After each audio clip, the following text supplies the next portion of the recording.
welcome to the podcast From Label to Able, a show to discuss the different aspects and perspectives of developmental disabilities. So everyone learns to look beyond the label and starts to see the abilities of their peers. I'm your host, Ella, and today's guest is Brady Murray, the founder of Rod's Heroes and a chartered special needs consultant. Hi, Brady. Thanks so much for coming on the show today. Great to be here, Ella. How are you? Good. How are you? Doing good. Thanks for having me on the show. I apologize. I don't normally sound like this, but I have lost my voice Oh, the geez. last couple of days, but I believe it'll come back someday. That's good. Oh, I'm quick recovery. I'm hoping for you. Um, Absolutely. so if you just want to start by telling the listeners just a little bit about yourself. Yeah, absolutely. My name is Brady Murray. I'm located here in Utah. I've been happily married to the love of my life. I like to call her my soulmate for the last 21 years. And through that time, we've been fortunate to be able to welcome 11 children into our family, which honestly is even a little weird in Utah. So we have four biological children, seven adopted children, Yeah. and we have one biological son that has Down syndrome, and one adopted son that has Down syndrome. And ironically enough, in the realm of disabilities, we actually have five children in total that have a diagnosed disability. So our son Ridge, who is 14, was born with 22q deletion syndrome, and then our two little girls that we adopted through foster care both have severe ADHD. So we're familiar with the disability community. It's Yeah. something that I'm actually very passionate about. Yeah, that's why I'm so happy to have you on the show so you can talk about all your experience and share your knowledge. So I know that your son Nash, you guys got a post-birth diagnosis for him. Can you just talk a little bit about how that occurred and like your feelings and just everything with that experience? Yeah, of course. And so Nash was our second child. We have a beautiful daughter, Brindley, who's a senior in high school this year, that was just apple of our eye, love of our life. And then we were welcoming our first son into our life. And for me as a dad, I was super, super excited, envisioning all the great, amazing things that we would do together, playing baseball. And I had visions of state championship baseball games. I had visions of us camping and hiking and backpacking and all the amazing things that come with living here in the Intermountain West. And so about after the birth of Nash, Andrew did a wonderful job in the delivery, and she was recovering, and I was doing everything that a new dad would do, and taking pictures and counting 10 fingers, 10 toes. He was just perfect. And about 10 minutes after that Nash was born, the doctor came over to me, put his arm around me. He said, Brady, we believe that Nash has Down syndrome. And that was actually the first that I had heard or received any news of this. Honestly, it had never even crossed my mind before. And to put it lightly, that was a very traumatic experience for me. I was very emotional. I had a lot of thoughts and feelings coming through my mind, and that was a difficult time. That Yeah. was very much a difficult time, a very raw time, is how I would describe that. Did you guys do anything in that beginning area, like join any organizations or support groups or anything like that that kind of helped you with that original diagnosis of your son? Yeah, I am a firm believer that the experiences that we have in life are entrusted to us, that these are gifts that are entrusted to us. And there's actually a stewardship that comes with these experiences. Some of these experiences we choose for ourselves, and other experiences like this one with Nash, really this experience chose us. And so but I do believe these experiences are entrusted to us. And so as Andrea and I processed what, our life may look like, and what this meant for our family, we just felt strongly in our hearts that we really needed to lean into this. And there's this concept of serving the pain that you know best that just resonates so well with me. And I felt so strongly that I should serve the Down syndrome community, because I knew that there was probably other families and dads that probably felt a similar thing that I did in that diagnosis. So we leaned into it pretty quick as Yeah, far as getting that's involved. awesome. I love the way you talked about that, like the experience chose you. I just think that's like such a beautiful way to think about things for certain scenarios. And it sounds like you guys just jumped right in and did all that you could, which is awesome. Oh, no question. So I know I talked a little bit about that you're the founder of Rod's Heroes, but can you give the origin story of Rod's Heroes and tell everyone what it's all about? Yeah, Rod's Heroes is a passion of mine. And so it was actually through the involvement of, leaning into the Down syndrome community that we met an awesome couple we lived up in Boise at the time. And we invited them over. They had actually just had a little baby that has Down syndrome, a little girl. And as we were visiting with them, they actually talked to us about how they had heard of what happens to children that have Down syndrome in many developing countries when, Yeah, in essence, they're born. And what happens is these kids are abandoned or they are given up for adoption, or not even necessarily adoption, but just given up. And they go yeah, to orphanages and institutions. And I it was the first I'd heard of that as well. And that was a concept that just I didn't understand. So I started to research it and look online. I remember that night, Andrea and I stayed up well into the night as we were looking at these images of these children that were our son's age. Nash was 4 at the time, that were 4 or 5 years old, that were still crib ridden, that couldn't walk, that were skin and bones. oh, And, yeah, Down syndrome has a very distinct look. And oftentimes there's kind of a light that exists in those eyes, those almond shaped eyes. And that light did not exist in these pictures that we were seeing. And just my heart went out to these kids. And so the next day, Andrea and I, and actually over the next few weeks, just discuss like what are we supposed to do? Like, we feel yeah, like we're supposed to do something to help. And as we researched that more, we actually found out that there are many families that are willing and able to adopt a child with Down syndrome. But the biggest challenge is the cost of international adoption. On yeah, average, it's around $40,000 to adopt internationally. And for a lot of families, that was just too big of a hurdle to be able to overcome. And so Andrea and I, kind of the light bulb turned on. We said, well, what if we did some fundraising and tried to raise an adoption grant? And so we chose a child, little boy named Eli. He was in Lithuania at the time. There had never been an adoption of a child with Down syndrome from Lithuania. And we started a fundraise. It was Christmas time, and there was some cool things that happened in that year. yeah, And we fundraised $15,000 for Eli. It was an adoption grant for him. yeah, We placed that out there. Eli was 4. He'd never had a family inquire about him. So we placed that adoption out to the world. And within 2 weeks, we had a family commit to adopt him. And we thought, hey, yeah. this is pretty cool. This is really cool. This is actually something we should probably lean into. So that was the start of Rod's Heroes, I would say. I love that. So how has Rod's Heroes evolved since that first grant that you guys were able to, like all the donations that you got? Like what has changed and how are you guys working now?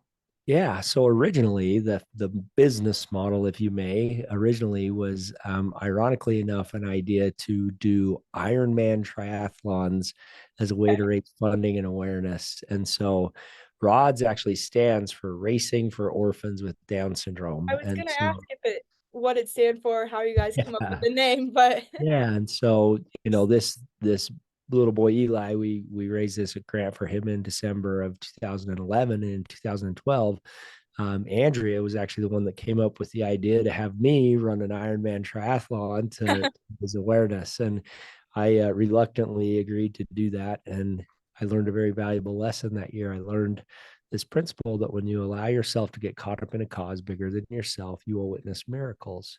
yeah, And witnessed a miracle that year, as I was training to race an Ironman. I didn't know yeah. which one. I got an invite to actually race in the Ironman World Championship that year, Oh wow, yeah. and they featured my story on NBC about Okay. what I was doing, Yeah. and that was actually the break that we needed to Yeah, start. kind of get the ball rolling and Yeah, that's awesome. that's Um, right. so what impact do you think Rod's Heroes has had on the community that you guys are serving? Well, I'm a accountant, or at least I have an accounting degree. I'm more of a financial planner in Yes. trade, and so numbers is something I track closely. We're actually just shy of surpassing 100 children that have Down syndrome that have been Yeah, adopted. And in that's addition to that, as the organization has grown, we've actually also included children with other disabilities or unique circumstances as part of this. And we have many, many more children in addition to just these ones with Down syndrome that we've been able to advocate for and find Yeah. homes for. So it's been impactful. It's been a special thing. Yeah. I will say 7 of those kids are my own. So I guess only one of them has Down syndrome. So, but But you that's know, awesome. Yeah. So what are your goals for Rod's Heroes in the future, or anything that you think about changing about Rod's Heroes, or just what do you see for it? well, that's a good question. My heart really lies in serving the disability community, and my heart lies in serving the underdog. And so I believe that an orphaned child with a disability is truly one of the most underdog, stories that are out there. And so our commitment is really we are passionate about being able to inspire more families to answer that call to adopt a Yeah. child. We are I know we have no way of knowing exactly how many children with Down syndrome there are in the world that are actually eligible for adoption, but we do have a pretty good idea on the countries that are Hague approved and that are active in providing adoptions. Yeah. And we're actively pursuing the opportunity to get every single one of these kids a family. And Yeah. so right now we have there's 18 children in Armenia that are ages 6 and under that have Down syndrome that we are advocating for. It started with 23, but we've got 5 of them, a beautiful family. And Awesome. so we'd really like to get those other 18 a family as soon as possible. Yeah, that would be great. I know I love your guys' mission, and everything you guys are working towards is just awesome. Yeah, thank Um, could you talk a little bit about your own experience adopting your son Cooper? Yeah, for sure. And so we adopted Cooper so we started the adoption process in 2015. We got him home in 2016. Got it. So, in 2011 is when the idea of Rod's Heroes Yeah. came out. And so we've been advocating, a good almost 5 years Yeah. when this, seed in our heart began to sprout of maybe we should adopt a child. And, Andrea and I had talked about adoption even before we were married. When we were dating, we talked about adoption. So it wasn't a surprise that we were, here we are now, considering adoption. But honestly, for me, I loved advocating for kids that have Down syndrome to get adopted, but I wouldn't necessarily see myself adopting a kid that had Down syndrome. And so, as we were going through this process, Andrea asked me, she said, Brady, how do you feel about adopting a child that has Down syndrome? Yeah. And I looked at her and I said, that's not logical, honey.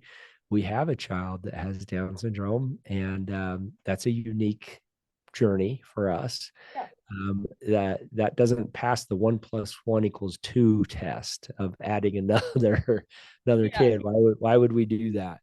And Andrea has a very just a special spirit about her, a special way about her. And she just said, honey, just ponder it, do what you do when you make these super important life decisions for yourself, and Yeah. let me know what you feel after that. And I knew in my heart that she had already done that, and that she felt something. And so I love and respect Andrea, and I also wanted to do my due diligence in seeing what the universe had for us Yeah. in that respect. So I'm very much a man of faith, and I believe in divine power and the ability to communicate through prayer and through pondering and receiving inspiration from an all-knowing and all-loving God. And I took time to do my due diligence in as much humility as I can, and really tried to take my own selfish desires or fears, and just put them aside and just truly try and seek what that will was for me. And it came. The answer came. It was not a lightning bolt by any means. I would say it was a very distinct, small, quiet feeling in my heart. Yeah. We knew we should do that. And so we started to explore where we should adopt from. We for whatever reason, was drawn to China, which is unique because we have zero connection to China. I have a love and passion for Latino people, and I lived 2 years in Peru as I served as a full-time missionary for my church. Yeah. And I just always thought if we did adopt, we'd adopt a Latino, but we just knew in our hearts that we should adopt from China. We knew we wanted to adopt a child that was around the age of 4 because that fit pretty nicely in our family at the time. We Yeah. had a 6-year old and a 1-year old or a 2-year old, and we kind of wanted It's to right in the middle. one in there. Yeah. And we actually found a list of there's like 21 kids in China that were age 4-ish that had Down syndrome that were boys. We wanted a boy. And so we went through that entire list actually. And Andrew went through it and I went through it. We did it independently. We came back and there were 2 children that we had identified that were both on both of ours list. And that was actually a hard thing because when we ultimately decided to adopt Cooper, that meant this other little boy we had to say no to. Yeah. And he was so close to getting a family. And that's actually a large motivation for me still to this day to just help as many of these kids as possible. So we traveled to China, we met Cooper, and it was love at first sight. It actually was a very simple adoption. It was a dream adoption. Coop was great. He Good. was just a happy kid. He is a life of the party from the day we met him until the time that we got him home. I don't understand how this is possible, but he understood English the day we met him. It's Okay. still something I can't explain how or what, but Yeah. the boy has understood us since the day we met him, and Yeah. we've never had a communication issue with him. And he's grown up to be quite a special kid in our family. Yeah. That's amazing. So I know part of Rod's Heroes, you have Cooper's mission, and I'm curious how that started and how that's going. Yeah, so this picture right here actually on my wall is Cooper throwing out the first pitch. This was last year Yeah. at a Boston Red Sox game at Fenway. That's And amazing. so the way this all came about is Coop's a good athlete. He loves baseball. Yeah. I love baseball. I've coached him, and I've actually had him on a typical kid's team his whole life. Like he plays Okay. with his brothers That's like awesome. in typical leagues. Sure, because why And not? so, yeah, and he has good arm and he's got a great swing. He's got the best swing of all my kids, by the way. But through Rod's Heroes, we've made a connection with the pitcher for the Cubs. And Okay. long story short, we got a chance to throw out the first pitch at Fenway. And Yeah. I was nervous because I didn't know how Coop would do. Yeah. And Coop crushed it. So That's he is a showman by nature. He just thrives on the big that's a stage. that's a big crowd too. I mean, it was on Not Memorial like a Day. So local minor league game, maybe yeah, a little bit. That's big leagues, major leagues. that's right. Yeah, it was a Yeah. sold out crowd. It was on Memorial Day. His That's day awesome. game. Coop went out there, and they announce his name. He goes on the mound. He's just waving to everybody and just really hamming it up. Like I Yeah. had to, like I was out there with him. I'm like, come on, buddy. Like Like, let's throw the you, pitch. you got to play a game.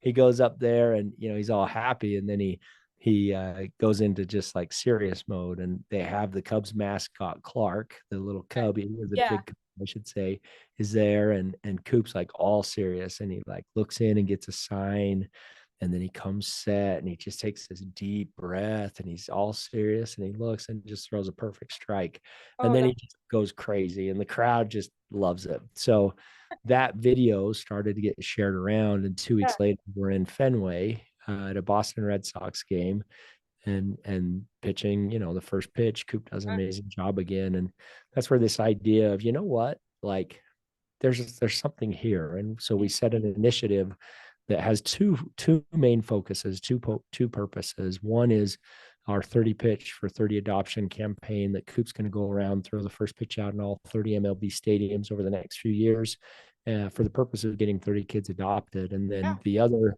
focus and initiative is really in representing the disability community, in being able to show and demonstrate that light that exists within all of these special people Yeah. that are I part of love this community. And so that's what we're doing. I love that. I'd be so happy if I could see Cooper at the Guardians game one time throwing out the There's a good chance he's going to be there in the next couple of years. We birthday. for this year, so we did 4 last year. We Okay. got Cubs, Red Sox, Braves, and the Mets. Got it. And then Good. this year, we've got right now. I think we could have up to 7, but That's it's I have to be sensitive because we've got all these kids and like just time away. And so we're Yeah. targeting 4 or 5. So I do know we have Cincinnati and Okay. Milwaukee, which is pretty close to That's- Cleveland, but we'll Yeah. be in Cleveland before too long. Cincinnati's like pretty close there. I It mean, is. same state. Yep, it's pretty close. Yeah. Okay, that's awesome. So how else do you work to advocate for inclusion and people with disabilities? Yeah, so I have worked in the financial services Yes. industry for, well, since 2003. So just over 20 years now. I'm a certified financial planner and have worked with clientele for the last couple of decades. I love it. I just Yeah. love the idea of getting to work and having a servant's heart to serve other people in this industry. And so, as I've been introduced to the disability community, I've learned firsthand that a financial plan looks very different for a typical family as compared to my family. Yeah. And what I mean by that is our community, our disability community, all face, at least most of us, almost all of us face this same question that is a terrifying question for all of us. And that is, who is going to take care of my child when I am no longer able to do so? Yeah. And so Nash and Coop aren't moving out when they're 18 and going to college and then getting married and having a family of their own. At least that's not what the plan is right now. Chances are that Nash, when he's 45 or 55 years old, is still going to be doing the same thing that he's going to do to me today when I come home from work, which is he's going to run down the hall and he's going to say, Daddy, Daddy. And he's going to jump in my arms and give me a great big hug. He's probably going to do that even when he's 55 years old. And it is terrifying to me to think that someday daddy's not going to come home. And what does that look like for Nash, who, yes, is 55, but still has the heart and the innocence of a child? And so, really, a passion of mine and something that we have created within our firm is to be able to answer that most terrifying question by doing disability planning for Okay. families that are entrusted with a loved one with a disability. This is a service that obviously answers that particular question, but we really get into the weeds of answering other questions, such as what happens when the school bus stops coming, and education Yeah. is not going to continue. That's such a big part of the identity of Yeah. kids in their teenage years. Answering hard questions such as how does SSI work? How does Medicaid work? How do waivers work? Yeah. Do I need a special needs trust? How do I fund a special needs trust? All of these things are questions and part of the service that our team provides. Yeah, that is such a just a great thing you guys are doing because there's not a lot of resources out there to help the different like different families with whatever their need, whether it's something in the current present right now or something that they need 10, 20 years in the future. So I That's think right. that's just amazing because there's not a lot of those resources out there. And I would say the ultimate mission behind this is yes, it's important to have those T's crossed and I's dotted in relation to Yeah. trust, funding, and so forth. But really, the ultimate mission is to be able to empower these families to Yeah. allow their children to sing the song that they're meant to sing. Yeah. And you look at Coop, who in essence was placed on a street corner in a city of 14 million people when he was 6 months old. Yeah. Went lived the first 4 years of his life in an orphanage. The reality is, I think most of society would submit that kid's not going to be singing any songs. There's no song in that kid to sing. And look at him now on all the major platforms of Major League Yeah. Baseball, letting that light shine, inspiring a nation as to not just what Coop can do, but more importantly, what the disability community can do Yeah. in inspiring hearts, inspiring nations. Like that's really the mission behind what we're doing. Yeah, I love all of that, and I think it's so important, and especially with your son Cooper, like not just looking at the one story of his living in an orphanage for his first 4 years, but looking at the whole story and that he's doing this great thing and he gets to go to Major League Baseballs and throw out the first pitch and what you guys are doing and how much he's done, like just as a whole person. Like it's That's just right. amazing. That's So, right. I yeah. appreciate that. Yeah. I just have one question before we end, and I ask all my guests this, but what is one thing that you wish everyone knew about developmental disabilities or Down syndrome in like specifically? Yeah, I would say that I wish everybody could see and experience for themselves Yeah, both sides of this coin. One side of this coin um, is tough. Okay. So, for any caretaker, any parent, any loved one out there that has faced the fact of a diagnosis and then experienced what it's like to raise a loved one that has a disability, there are some very challenging times, there's some ugly times. There's some things that are just very, very difficult. And I don't sugarcoat that. And that's one side of the coin. What I think most of society sees and thinks is that side of the coin. yeah, And what a tragedy if they never get to experience the other side of that coin, which is a beauty and a genuineness, sincerity and innocence, yeah, a light, if you may, that is truly special. And I would say that a mission of mine is to be able to help the world to be able to not just experience one side of that coin, but to experience both sides. And in essence, transforming disabilities into special abilities is how I would describe that. yeah. I love that. That's That such a would be my biggest powerful wish. message. Yeah. Well, thank you so much for coming on the show today. I loved learning about Rad's Heroes and everything you had to say. It was just amazing. Well, I sure appreciate you having me on the show, and I wish you the very best of luck. Thank you so much. Well, that's it for today's episode. Remember to be kind and always look for the able instead of the label.